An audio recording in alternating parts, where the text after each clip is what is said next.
కొంతమంది అప్పుడప్పుడు గుంటూరు గుడివాడలు చదువుకొచ్చిన వాళ్ళు ముఖ్యమంత్రి గారికి ఇంగ్లీష్ రాదని అవహేళన చేస్తుంటారు. నేను ఒక మాట అడగదలుచుకుని వేదిక మీద నుంచి, చైనా, జపాన్, జర్మనీ ఈ దేశాలలో ఎవరికి ఇంగ్లీష్ రాదు, కానీ ప్రపంచంతోనే పోటీ పడిన అభివృద్ధిని, ఈరోజు ఉత్పత్తిని ఆయా దేశాలు అందిస్తున్నాయి. ఇంగ్లీష్ అనేది ఒక భాష ప్రపంచంలో ఉద్యోగ ఉపాధి అవకాశాలు దొరకడానికి ఉపయోగపడుతుంది. ఆనాడు ఆ రోజు ఆ పాఠశాలలో ఉన్న వసతులను బట్టి మాకు గురువులు నేర్పించిన చదువు మేము నేర్చుకున్నాము. ఈరోజు మీకు నా సూచన, ప్రతి విద్యార్థికి ప్రపంచంలో ఉద్యోగ ఉపాధి అవకాశాలు వచ్చే ఇంగ్లీష్ భాషను కూడా మీరు నేర్పండి. ఎవరో రేపు భవిష్యత్తులో ఈ పిల్లలకు, మీ దగ్గర చదువుకున్న పిల్లలకు ఇంగ్లీష్ రాదని అవహేళన చేసే పరిస్థితులు రావద్దు. వాళ్లకు ఖచ్చితంగా మంచి భాషను, మంచి భావాన్ని, దేశభక్తిని పెంపొందించే విధంగా వాళ్ళకి విద్యాబుద్ధులు నేర్పండి. రాష్ట్రం పట్ల, దేశం పట్ల, ఈ సమాజం పట్ల సామాజిక స్పృహ ఉండే విద్యార్థులను తయారు చేయండి. ఈ దేశానికి వాళ్ళే రేపటి నాయకులు అవుతారు, రేపటి పాలకులు అవుతారు. రేపటి నాయకులను, రేపటి పాలకులను తయారు చేసే బాధ్యత మీ మీద ఉన్నది. ఇది గురుతరమైన బాధ్యత, గురువు బాధ్యత అని చెప్పి నేను సంపూర్ణంగా విశ్వసిస్తున్నా. ఈరోజు రాష్ట్రంలో గురుకుల పాఠశాలలు ఇచ్చినా అంటున్నాడు.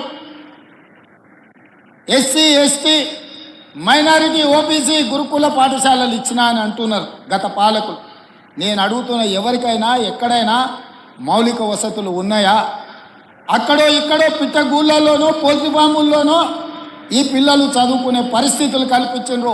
అందుకే ఒక మోడల్ రెసిడెన్షియల్ విధానాన్ని తీసుకురావాలని మొట్టమొదటి ప్రయోగంగా కొడంగల్ శాసనసభ నియోజకవర్గంలో దాదాపుగా 25 ఎకరాలలో 150 కోట్లతోని SC, ST, minority and OBC residential schools అన్నిటినీ ఒకే క్యాంపస్లో ఒక యూనివర్సిటీ మోడల్లో నిర్మిస్తున్నాం.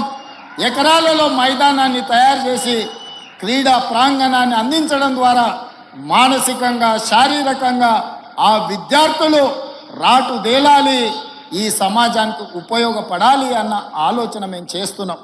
అందుకే ఈ రాష్ట్రంలో 119 శాసనసభ నియోజకవర్గాలలో ఎక్కడ అవకాశం ఉన్నా ఈ నమూనాతో ఒక క్యాంపస్ను క్రియేట్ చేయాలి, పేద విద్యార్థులకు విద్యను అందించాలన్న ఆలోచన మా రాష్ట్ర ప్రభుత్వం చేస్తున్నది. ఇదే ఆనాడు ప్రతి కిలోమీటర్కు సింగిల్ టీచర్ పాఠశాల, ప్రతి 3 కిలోమీటర్లకు ప్రాథమిక పాఠశాల, ప్రతి 5 కిలోమీటర్లకు ప్రాథమికోన్నత పాఠశాల, ప్రతి 10 కిలోమీటర్లకు ఒక హై స్కూల్, ప్రతి మండలంలో జూనియర్ కాలేజు, ప్రతి నియోజకవర్గంలో డిగ్రీ కాలేజు, ప్రతి రెవెన్యూ డివిజన్లో ఇంజనీరింగ్ కాలేజ్, ప్రతి జిల్లాలో మెడికల్ కాలేజ్ అండ్ యూనివర్సిటీలను ఇవ్వాలన్న విద్యా విధానంతో ఆనాడు కాంగ్రెస్ పార్టీ 2004 నుంచి 2014 వరకు పేదలకు విద్యను అందించే ప్రయత్నం చేసింది. ఈ గత 10 సంవత్సరాలలో గత ప్రభుత్వం ఒక్క డిఎస్సి నోటిఫికేషన్ ఇస్తే 2004 నుంచి 2014 వరకు 4 డిఎస్సి నోటిఫికేషన్లు ఇచ్చి 1,00,000 మంది టీచర్ల నియామకాలు చేపట్టి పేద విద్యార్థులకు విద్యను అందుబాటులోకి తీసుకొచ్చింది.